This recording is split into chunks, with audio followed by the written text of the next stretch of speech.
Belasan pemuda ini bersedia memangkas habis rambut mereka di hadapan anak penderita kanker.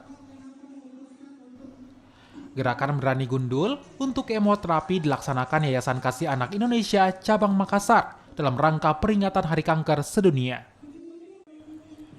Berani Gundul merupakan aksi dukungan dan penyemangat bagi anak penderita kanker lantaran banyak anak yang takut menjalani kemo karena tidak mau digundul.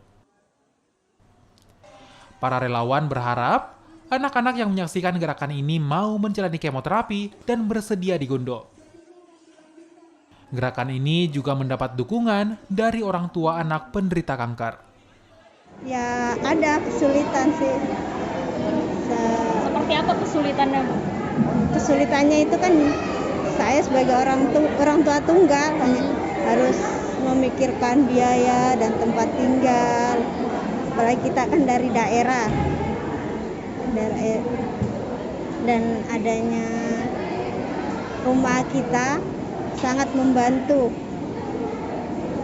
Di situ kita mendapatkan keluarga baru, teman baru, bisa sharing. Pesannya itu artinya kan berani gundul, mengajak jagoan-jagoan ini artinya berani kemo.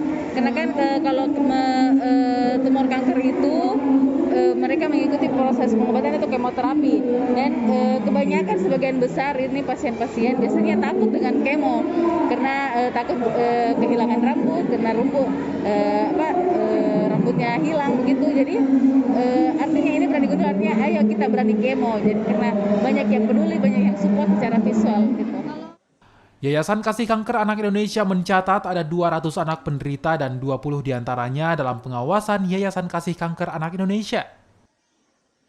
Ini dilakukan untuk membantu orang tua dalam proses pengobatan anak, khususnya orang tua yang kurang mampu.